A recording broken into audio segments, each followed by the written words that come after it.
नमस्कार दोस्तों, स्वागत है आपका आपके अपने YouTube चैनल हिंदी श्री पे। हम सभी आचार्य शुक्ल द्वारा रचित हिंदी साहित्य के इतिहास का वाचन कर रहे हैं। पीछे की कक्षा को आप प्ले लिस्ट पर जाकर देख सकते हैं। आगे जो हमारा भक्तिकाल प्रकरण 6 आज अंत होने वाला है। अगली वाचन हम रीतिकाल से करेंगे। तो जो हमारा 16वें नंबर के कवि कादिर से था, कादिर बख्श से, उसका वाचन कुछ इस प्रकार है। कादिर बख्श पिहानी जिला हरदोई के रहने वाले और सैयद इब्राहिम के शिष्य थे। कौन? कादिर जो है वो जिला हरदोई के रहने वाले थे और सैयद इब्राहिम के शिष्य थे। इनका जन्म संवत 1635 में माना जाता है, अतः इनका कविता काल संवत 1660 के आसपास समझा जा सकता है। इनकी कोई पुस्तक तो नहीं मिलती, पर फुटकल कवित्त पाए जाते हैं। कविता ये चलती भाषा में अच्छी करते थे। इनका यह कवित्त लोगों के मुंह से बहुत सुनने में आता था। कौन सा कवित्त है? देखिए, ये भी याद रखिएगा कि ये कवित्त है। गुण को ना पूछे को अगुण की बात पूछे, कहा भयो दई कलिकाल को यो खरानो है। पोथी और पुराण ज्ञान ठठन को डारी देत, चुगुल चबाइन को मान ठहरानो है। कादिर कहते यासो कछु कहबे को नहीं, जगत के रीत देखी चुप मन मानो है। खोली देखे हियो सब और सो भांति भांति, गुण ना हिरानो गुण गाहक हिरानो है। अब आते हैं 17वें नंबर के कवि मुबारक। सैयद मुबारक अली इनका पूरा नाम था।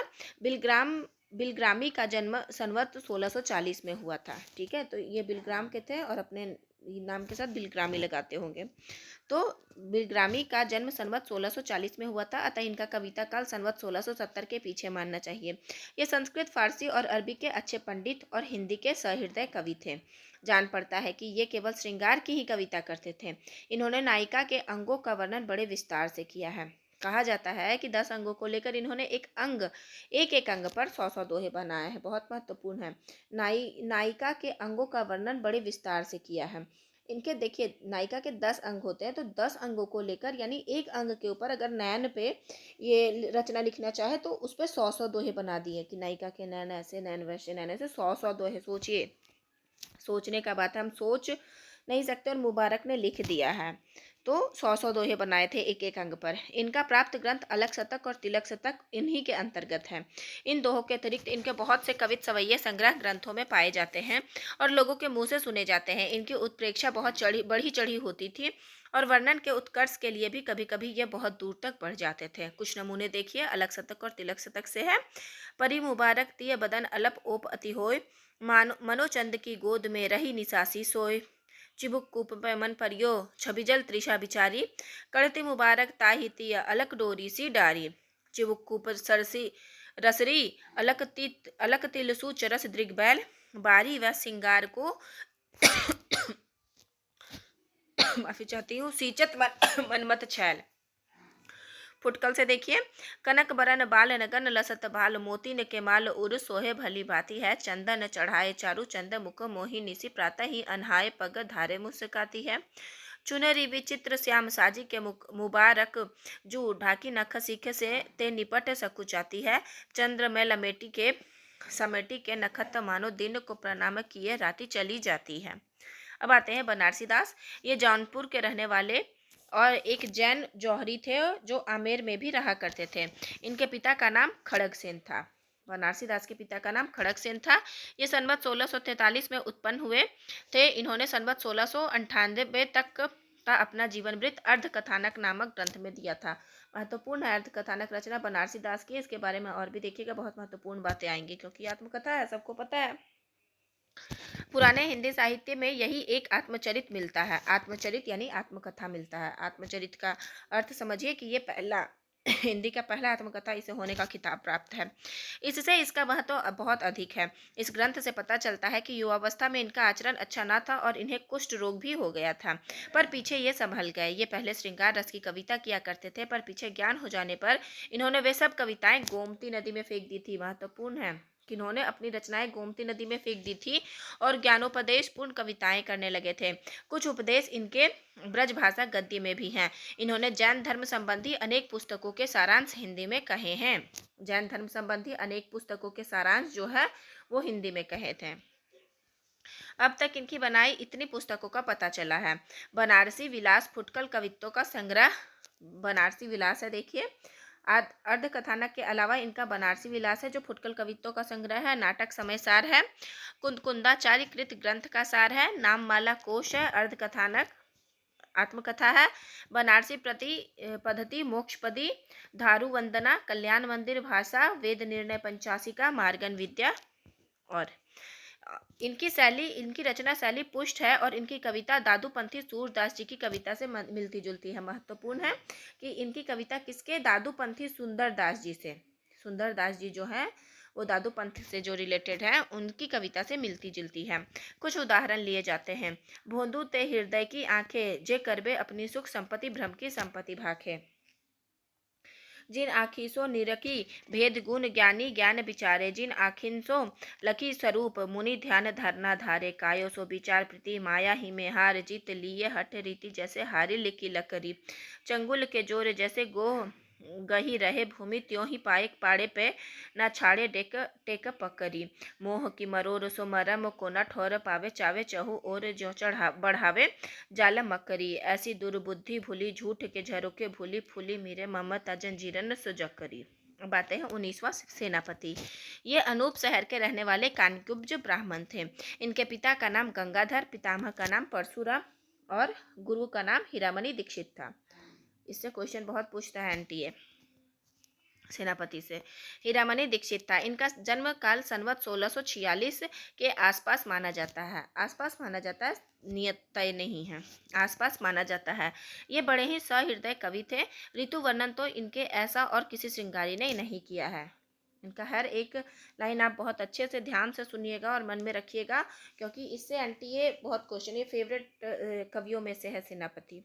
इनके ऋतु वर्णन में प्रकृति निरीक्षण पाया जाता है। पद विन्यास भी इनका ललित है। कहीं कहीं विरामों पर अनुप्रास का निर्वाह और यमक का चमत्कार भी अच्छा है। सारांश यह कि अपने समय के ये बड़े भाविक और निपुण कवि थे। अपना परिचय इन्होंने इस प्रकार दिया है। दीक्षित परशुराम दादा है विदित नाम। ये जो है पंक्ति डाल के बोला गया था कि प्रश्न था कि मतलब प्रस्तुत पंक्ति में किसने अपना ये वंश परंपरा दिया है। दीक्षित परशुराम दादा है विदित नाम, जिन किन्हें जग जाकी विपुल बड़ाई है, गंगाधर पिता गंगाधर के समान जाके, गंगाधर बसती अनूप जिन पाई है, महाजान नमी विद्यादान हुमे चिंतामणि, हीरामणि दीक्षित में पाई पंडिताई है, सेनापति सोई सीतापति की प्रसाद जाकी, सब कवि कान दे सुनत कविताई है। इनकी गर्भोक्तियाँ खटकती नहीं, उचित जान पड़ती है। अपने जीवन के पिछले काल में ये संसार से कुछ विरक्त हो चले थे। जान पड़ता है कि मुसलमानी दरबारों में भी इनका अच्छा मान रहा, क्योंकि अपनी विरक्ति की झोंक में इन्होंने कहा है के तो करो कोई पाए करम लिखई ताते, दूसरी न होई उर सोई ठहराई ये, आंधी आधी में सरस बीती गई है बरस, अब दुर्जन दरस बिच रस न बढ़ाई ये, चिंता अनुचित धारो धीरज उचित, सेनापति हवे सुचित रघुपति गुण गाइए, चारी बर दानी तजी पाय मले कमलेच्छन के पाय कमलेच्छन के काहे को कहाइए। शिव सिंह सरोज में लिखा है कि इन्होंने क्षेत्र संन्यास ले लिया था, मतलब क्षेत्र से संन्यास ले लिया था। इनका भक्ति भाव से पूर्ण अनेक कवित्त रत्नाकर में मिलते हैं। महत्वपूर्ण है ये रचना का नाम, कवित्त रत्नाकर में मिलते हैं। जैसे महामोह कंदनी में जकंदनी में, दिन दुख दुंदनी में, जात है बिहाय के, सुख को न लेस है कलेस, सब भातिन को सेनापति यही ते कहत अकुलाय के, आवे मन ऐसी घर बार परिवार तजो डारो लोक लाज के, समाज बिसराय के, हरिजन पुंजनी में वृंदावन कुंजनी में, रहो बैठी कहू तर वर तर जाय के। यद्यपि इस कवित्त में वृंदावन का नाम आया है, पर इनके उपास्य राम ही जान पड़ते हैं, क्योंकि स्थान स्थान पर इन्होंने सियापति सीतापति राम आदि नामों का ही स्मरण किया है। कवित्त रत्नाकर इनका सबसे पिछला ग्रंथ जान पड़ता है, क्योंकि उसकी रचना संवत 1706 में हुई थी। यथा संवत 1706 में से ही सियापति पाई, सेनापति कविता सजी सजन सजो सहाय। इनका एक ग्रंथ काव्य कल्पद्रुम भी है। महत्वपूर्ण है, सेनापति का काव्य कल्पद्रुम भी है, प्रसिद्ध है। जैसा कि पहले कहा जा चुका है कि इनकी कविता बहुत मर्म स्पर्शनीय और रचना बहुत ही प्रौढ़ और प्रांजल है। जैसे एक और इनमें पूरी भावुकता थी, वैसे ही दूसरी ओर चमत्कार लाने की पूरी निपुणता भी। श्लेष का ऐसा साफ उदाहरण शायद ही और कहीं मिले। नाही नाही करे थोरो मांगे सब दैन कहे, मंगन को देखी पट देत बार बार है, जिनके मिलत भली प्राप्ति की घटी होती, सदा शुभ जन्मन भावे निराधार है, भोगी हवे रहत अभिलसत अवनी के मध्य, कन कन जौरे दान पाठ परवार है, सेनापति वचन की रचना निहारी, देखो दाता और सुम देऊ किन्हें एक सार है। अब है भाषा पर ऐसा अच्छा अधिकार कम कवियों में देखा जाता है। शुक्ल जी इनके बारे में ऐसी बात करते हैं। तो देखिए, भाषा पर ऐसा अच्छा अधिकार ऐसा शुक्ल जी ने सेनापति के लिए कहा है, कम कवियों का देखा जाता है। इनकी भाषा में बहुत कुछ माधुर्य ब्रज भाषा का ही है, संस्कृत पदावली पर अवलंबित नहीं है। अनुप्रास और यमक की प्रचुरता होते हुए भी कहीं भद्दी कृत्रिमता नहीं आने पाई है। इनके ऋतु वर्णन में अनेक कवित्व बहुत से लोगों को कंठस्थ हैं। ऋतु वर्णन के अनेक कवित्व, रामचरित संबंधी कवित्व भी बहुत ही ओजपूर्ण है। इनकी रचना के कुछ नमूने दिए जाते हैं। बानी सो सहित सुबरन मुह रहो, जहाँ धरत बहुत भांति अर्थ समाज को, संख्या करी लीजे अलंकार है अधिक, या में राखो मति ऊपर सरस ऐसे साज को। सुनो महाजन चोरी होती चार चरण की, ताते सेनापति कहे तजी उर लाज को। लीजी यो बचाए जियो चुरावे नाही, को सौंपी विद्या की सी धाती धाती में कवितन के ब्याज को। वृष को तरनी तेज सहसो करनी, तपे ज्वालनी में जाल बिकराल बरसत है। तजती धारनी जग झूरत झूरनी, झीसीरी छाह को पकड़ी पंथी बंशी बिरमत है। सेनापति ने क दोपहरी ढरकत होत, धाम का विसमझो न पात खरकत है। मेरे जान पौन सौर सिरे ठौर को पकड़ी, काहू घरी एक बैठी काहू घामे बितवत है। सेनापति उनये नये जलद सावन के चारी हूँ, दिशान घुमरत भये तोय के।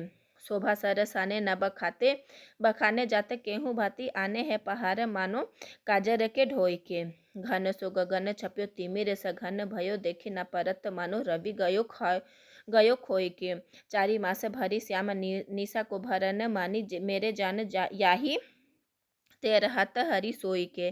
दूरी जदुराई सेनापति दुसुखदाई, देखो आई ऋतु पावस न पाई प्रेम पतियाँ। धीरे जल धार की सुनत धुनि, धार की दर की सुहागिनी की छोह भरी छतियाँ। आई सुधी बर की हिय में आनी, खरे की सुमिरी प्राण प्यारी वह प्रीतम की बतियाँ। बीती आंधी आवन की लाल मन भावन की, डग भई बावन की सावन की रतियाँ। बाली को सपूत कपि कुल पुर हुत, रघुवीर को दूत धरी रूप विकराल को। युद्ध मद गाढ़ो पावी रोपी भयो ठाढ़ो, सेनापति बल बाढ़ो रामचंद्र भूपाल को। कच्छप कहली रहियो कुंडली टहली, रहियो दिग्गज दहली त्रास परो चक्क चाल को। पाव की धारत अति भार के परत, भायो एक ही परत मिली सपत पताल को।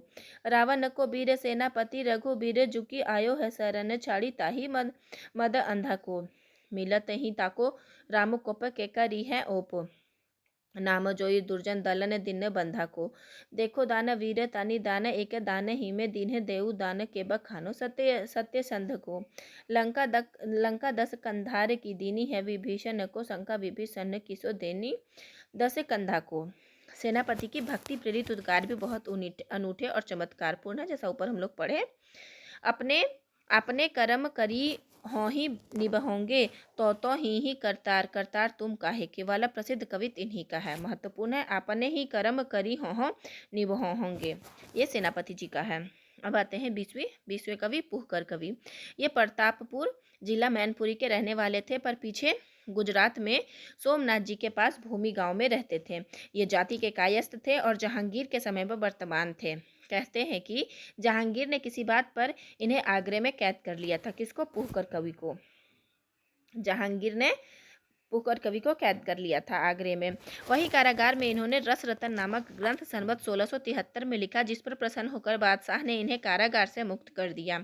इस ग्रंथ में रंभावती और सूरसेन की प्रेम कथा कई छंदों में, जिनमें मुख्य दोहा और चौपाई हैं, प्रबंध काव्य की साहित्यिक पद्धति पर लिखी गई है। तो रसरतन जो है प्रबंध काव्य है, दोहा और चौपाई है, और रंभावती सूरसेन की प्रेम कथा है। कल्पित कथा लेकर प्रबंध का महत्वपूर्ण है। कल्पित कथा भी है और प्रबंध काव्य है। रचने की प्रथा पुराने हिंदी कवियों में बहुत कम पाई जाती है। जायसी आदि सूफी शाखा की कवियों ने ही इस प्रकार की पुस्तकें लिखी है, पर उनकी परिपाटी बिल्कुल भारतीय नहीं थी। इस दृष्टि से रसरतन को हिंदी साहित्य में एक विशेष स्थान देना चाहिए। इसमें संयोग और वियोग की विविधा दशाओं का साहित्य की रीति पर वर्णन है। वर्णन उसी ढंग के है जिस ढंग के श्रृंगार के मुक्तक कवियों ने किए हैं। श्रृंगार के मुक्तक कवियों ने किए हैं। पूर्व राग, सखी मंडन, नखसिक, ऋतु वर्णन आदि श्रृंगार की सब सामग्री एकत्र की गई है। कविता सरस और भाषा प्रौढ़ है। इस कवि के और ग्रंथ नहीं मिले हैं, पर प्राप्त ग्रंथ को देखने से ये एक अच्छे कवि जान पड़ते हैं। इनकी रचना की शैली दिखाने के लिए उद्धृत पद्य पर्याप्त होंगे।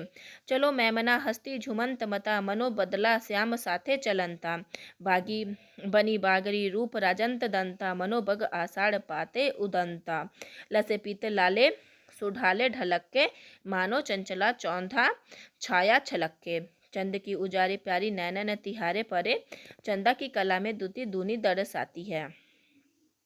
ललित लतानी में लतासी गही सुकुमारी, मालती से फूले जब मृदु मुस्काती है, फूकर कहे जित देखे विराजे तित, परम विचित्र चारु चित्र मिली जाती है, आवे मन माही तब रहे मन ही में गड़ी, नैन ही भी लोके बाले नैननी समाती है। सुंदर, अब आते हैं 21वें नंबर के कवि सुंदर। ये ग्वालियर के ब्राह्मण थे और शाहजहां के दरबार में कविता सुनाया करते थे। इन्हें बादशाह ने पहले कविराय की और फिर महाकवि राय की पदवी दी। महत्वपूर्ण है, बादशाह ने इन्हें पहले कवि राय की और फिर महाकवि राय की, किसको, सुंदर को पदवी दी है। इन्होंने 1688 में सुंदर श्रृंगार नामक नायिका भेद का एक ग्रंथ लिखा। कवि ने रचना की तिथि इस प्रकार दी है।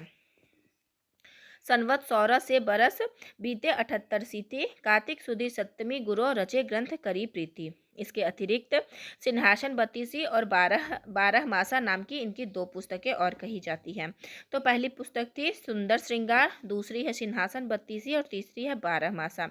तो सुंदर जो है सुंदर श्रृंगार, सिंहासन बत्तीसी और 12 मासा, यानी कि ऐसे ट्रिक बना लीजिए कि सुंदर जो है 12 मास सुंदर श्रृंगार करके सिंहासन पर बत्तीसी दिखाते रहते हैं। इनके अतिरिक्त सिंहासन बत्तीसी और 12 मासा नाम की इनकी 2 पुस्तकें और कही जाती है। यमक और अनुप्रास की ओर इनकी कुछ विशेष प्रवृत्ति जान पड़ती है। इनकी रचना शब्द चमत्कारपूर्ण है और एक उदाहरण दिया जाता है। काके गए बसन पलटी, आए बसंसु मेरो कछु बस ना, रसन उर लागे हो, भौहे तीर छौहे कवि सुंदर, सुजान सोहे कछु अल सोहे गोहे जाके रस पागे हो, परसों में पाए हुते परसों में पाए गही, परसों में पाए निसी जाके अनुरागे हैं, कौन बनी ताके होजू, कौन बनी ताके होसु, कौन बनी ताके बनी ताके संग जागे हों। अब आते हैं 22 नंबर, लालचंद या लछोदय। नाम भी याद रखिएगा कि लछोदय भी करके देगा तो आपको याद रखना है कि वो लालचंद के बारे में ही दिया गया है। ये मेवाड़ के महाराणा जगत सिंह संवत 85 से 1709 ईस्वी तक जिनका साम्राज्य था, की माता जामवंती जी के प्रधान श्रावक हंसराज के भाई डूंगरसी के पुत्र थे। उन्होंने संवत 1700 में पद्मिनी चरित्र, लालचंद का पद्मिनी चरित्र नामक एक प्रबंध काव्य की रचना की, जिसमें राजा रत्नसेन और पद्मिनी की कथा का राजस्थानी मिली भाषा में वर्णन है। जायसी ने कथा का जो रूप रखा है उससे इसकी कथा में बहुत जगह भेद है। जैसे जायसी ने हीरामन तोते के द्वारा पद्मिनी का वर्णन सुनकर रत्नसेन का मोहित होना लिखा है, पर भाटो द्वारा एक बारी घर से निकल पड़ने के कारण इसमें यह बताया गया है कि पटरानी प्रभावती ने राजा के सामने जो भोजन रखा वह उसे पसंद न आया। इस पर रानी ने चिढ़कर कहा कि यदि मेरा भोजन अच्छा नहीं लगता है तो कोई पद्मिनी ब्याह लाओ। तब तड़की बोली, जिसे तिसे जी राखी मन धारी रोष, नारी आनो काना बीजी दियो मत झूठो दोष, हमें अकेली जीना नहीं जी की किसु करीजे बाद, पद्मिनी का परनो ना बीजी जिमी भोजन हो स्वाद। इस पर रत्नसेन यह कहकर उठ खड़ा हुआ, रानो तोहू रतन सी परनु पद्मिनी नारी।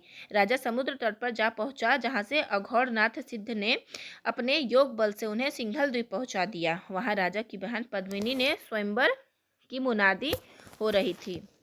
सिंघल द्वीप नो राजियो रे, सिंघल सिंह सामान रे, तसु बहन छे पद्मिनी रे, रूपे रंभ समान रे, जौबन लहरिया जाय छे रे, ते परनु भरतार रे, पर तज्ञा जे पूर्वे रे, तासु बरे बरमाल रे। राजा अपना पराक्रम दिखाकर पद्मिनी को प्राप्त करता है।